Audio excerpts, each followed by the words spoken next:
Did you know that those cups of coffee you drink every morning might be causing that bloating that bothers you so much?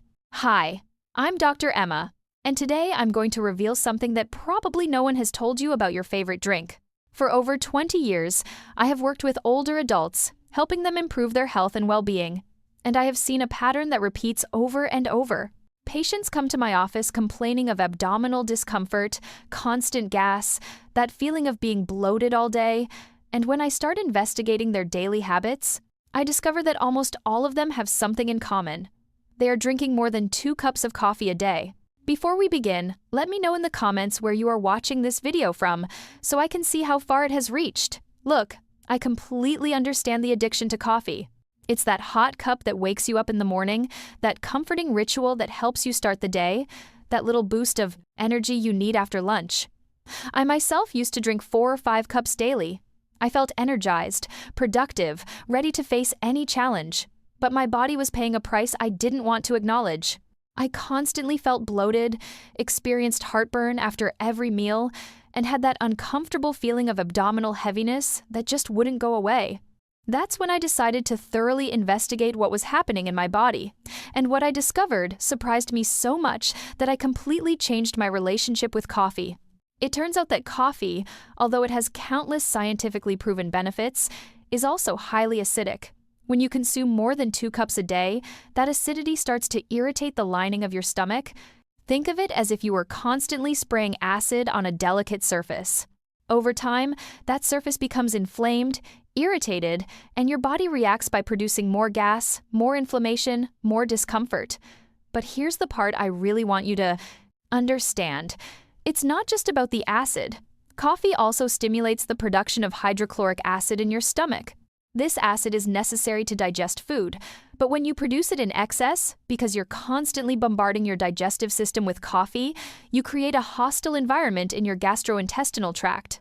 Your intestines start to move irregularly, your digestion becomes erratic, and you end up with that horrible feeling of being inflated like a balloon. I clearly remember one of my patients, let's call her Maria, a 62-year-old woman who came to see me completely frustrated. She told me she couldn't even put on her favorite pants because her abdomen was so swollen it looked like she was pregnant. She had tried everything, changed her diet, eliminated dairy, reduced gluten, took probiotics, but nothing worked. When I asked her about her coffee consumption, she looked at me as if I had just suggested she stop breathing. "Doctor, I've been drinking my coffee since I was 20. It can't be that," she told me with full conviction. I proposed a simple experiment. For 2 weeks, she would reduce her intake to only 2 small cups a day, taken before noon, always accompanied by food. Also, she would replace the other cups with warm water with lemon or gentle digestive infusions like chamomile or ginger. Maria accepted, although skeptical. 2 weeks later, she returned to my office with a huge smile. The bloating had almost completely disappeared. She could comfortably wear her clothes, and best of all, she felt more real energy, not that artificial, jittery energy that excess caffeine produces. Now, let me explain exactly what happens in your body when you reduce coffee to 2 cups or less. First, you give your stomach the chance to heal. That irritated lining begins to recover, acid production regulates, and your digestive system finds a natural balance. Second, when you alternate coffee with water and infusions, you are helping your body stay properly hydrated. Dehydration, which coffee can cause because it is diuretic, is another important reason for abdominal bloating. The digestive infusions I recommend are not a passing trend. Chamomile has proven anti-inflammatory properties that soothe the digestive tract. Ginger gently and naturally stimulates digestion without the side effects of coffee. Peppermint tea relaxes intestinal muscles and reduces gas. These alternatives not only hydrate you, but actively improve your digestive function. I know some of you are thinking, "But doctor, I need coffee to have energy." And here is the uncomfortable truth you need to hear. That energy you feel from coffee is temporary and deceptive. Yes, caffeine blocks adenosine receptors in your brain, making you feel less tired, but it's not giving you real energy. When the effect wears off, you feel even more tired than before, and you reach for another cup, creating a vicious cycle of dependence. Real energy comes from healthy digestion, a well-hydrated body, an abdomen that is not constantly fighting inflammation. When my patients make this simple adjustment of limiting their coffee to 2 cups and alternating it with gentler options for their digestive system, they report not only less bloating, but also better sleep, clearer mind, and more stable energy levels throughout the day. I'm going to give you a practical plan you can start today. Tomorrow, have your first cup of coffee after breakfast. Never on an empty stomach. Enjoy it slowly. Savor it. If you need a second cup, have it before 2 in the afternoon, also accompanied by food. After that, whenever you feel the desire for coffee, prepare a hot infusion or simply warm water with a bit of lemon. Your body will thank you in ways you can't even imagine. Abdominal bloating is not just an aesthetic problem, it's a sign that something is not working well in your digestive system. Listen to your body. Give it what it really needs, not just what your mind thinks it wants. Make this small change today, observe how your abdomen responds over the next 2 weeks, and let me know in the comments what results you experienced. Your well-being is in your hands, and sometimes the most powerful solutions are the simplest. Look, I know it sounds contradictory because for years we've been told that coffee is wonderful, that it has antioxidants, that it keeps you alert, and all of that is true to some extent.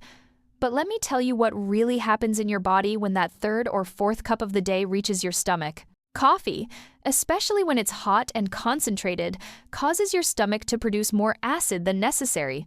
It's like telling your digestive system to prepare for a heavy meal, but there's actually nothing solid to process. That extra acid stays there, irritating the walls of the stomach and intestines, and that's exactly what causes that feeling of heaviness and bloating that many people confuse with other problems. I've seen this so many times in my clinic that I've lost count. Patients come complaining of gas, bloated abdomen, digestive discomfort they can't identify, and when we start reviewing their daily habits, we find out they're drinking between 3 and 5 cups of coffee, some even more.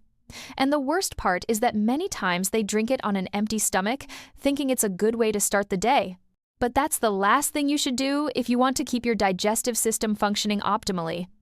Coffee also has another effect that few people know about. It acts as a mild diuretic, which means it makes you eliminate more fluid than you should. And when your body detects it's losing water, it goes into retention mode. It starts storing fluid in places it shouldn't, and that contributes even more to that bloated feeling, especially in the abdomen and legs. It's a vicious cycle that many people can't break because they don't know coffee is behind it all. Now, I'm not telling you to eliminate coffee completely. It would be unfair to ask that of you, especially if you enjoy that morning moment with your hot cup. What I'm saying is that 2 cups a day is the healthy limit for most people, especially for those of us over 50. Our digestive system doesn't process things the same way it did when we were 20 or 30. Everything becomes more sensitive, slower, and requires more care. And here comes the part that really makes a difference. If you alternate your second cup of coffee with a digestive infusion, like ginger, chamomile, or fennel tea, you give your stomach a break. These infusions not only hydrate better, but also have anti-inflammatory properties that help soothe the digestive system. Warm water with lemon is also an excellent option between cups. It doesn't have to be complicated. It's just about giving your body what it really needs instead of continuing to overload it with caffeine. So right now, today, start making that small change. Notice how your body responds when you cut back on that 3rd cup. See if your abdomen feels lighter, if the gas decreases, if you sleep better at night. Because believe me, that simple adjustment can completely transform how you feel every day. And let me tell you something else I discovered after years of working with patients struggling with chronic digestive problems. Many of them not only drank excessive amounts of coffee, but they did so at the worst times of the day. They had a cup right after waking up, another mid-morning, one after lunch, and another in the afternoon to fight fatigue. Each of those cups was like a direct hit to their digestive system without giving it time to recover. And when they finally came to my consultation, they told me they felt their stomach permanently irritated, as if they had a ball of fire inside. That is the reality of excessive coffee consumption that no one tells you in the pretty commercials. What worries me most is that many women over 50 associate that bloating with normal aging, as if it were something inevitable that you just have to accept. But it's not like that. Your body is sending you a clear signal that something is wrong. that you need to make a change. And that change doesn't have to be radical or painful. It's just about listening to what your body is telling you and acting accordingly. There is another thing that happens with coffee that almost no one mentions. When you consume too much, your body starts to depend on it for basic functions like waking up or staying focused.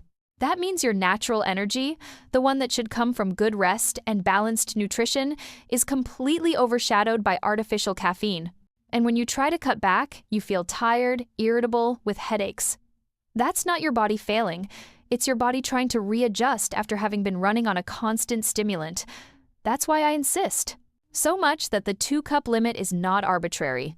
It is supported by years of research and clinical experience. At that amount, your body can process caffeine without entering a state of digestive stress. It can take advantage of the antioxidants in coffee without suffering the negative consequences of excess acid. It's the exact point where you can enjoy your coffee without sacrificing your well-being. And when I talk about alternating with infusions, it's not just a nice piece of advice. It's a real strategy that works.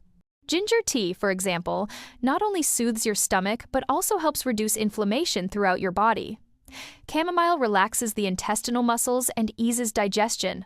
Fennel is extraordinary for eliminating gas and that sensation of heaviness. These are simple, accessible tools that are waiting for you to use them, but many people ignore them because they are used to relying solely on coffee. So think about this. Every time you feel the temptation to make yourself a 3rd cup, ask yourself if you really need it or if it's just a habit. Ask yourself if it's worth trading a few hours of artificial alertness for entire days, feeling bloated, uncomfortable, and struggling with difficult digestion. The answer, when you honestly consider it, is quite obvious. Your body deserves better, and you have the power to give it that right now. And now let me share with you something that completely changes the perspective on all of this.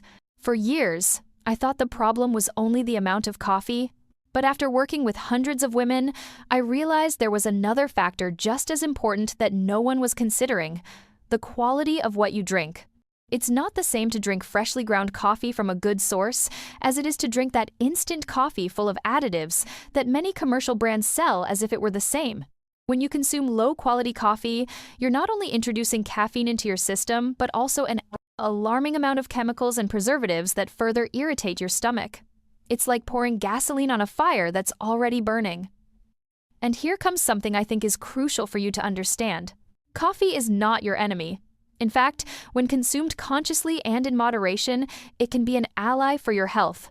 But when you make it your only source of energy, when you use it to replace proper rest, when you ignore the signals your body is sending you with that bloating and discomfort, then it becomes something working against you. And the worst part is that many times we don't even realize how much we have normalized feeling bad. We accept abdominal pain as part of our routine, as if it were the price to pay for staying alert during the day. But I want you to know something very important. When my patients finally make the change, when they reduce their coffee consumption to those 2 cups daily and start incorporating water and infusions, the results are almost immediate. Within days, many tell me that bloating decreases noticeably. In 2 weeks, they begin to feel their digestion working more naturally, without that constant feeling of heaviness. And in a month, most tell me they can't believe how they got used to living feeling so bad when the solution was so simple. The key is that it's not just about eliminating something from your life, but replacing it with options that truly nourish your body.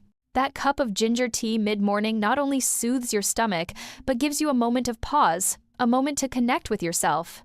That glass of water with lemon before lunch not only hydrates you, but prepares your digestive system to better process your food. These are small acts of self-care that accumulate and create a profound change in how you feel each day. So today, I want to leave you with this reflection. Your well-being does not depend on great sacrifices or impossible to maintain changes. It depends on small but consistent decisions you make every day. Reducing your coffee to 2 cups is one of those decisions. Listening to your body when it asks for a break from the acid is another. Choosing infusions that heal instead of irritate is another. And altogether, these decisions build a version of yourself that feels light, comfortable, with real energy that doesn't depend on artificial stimulants. That version is waiting for you, and the first step to reach it is as simple as the cup you decide to make for yourself tomorrow morning. I just want the content of the text translated. without any explanation or indication.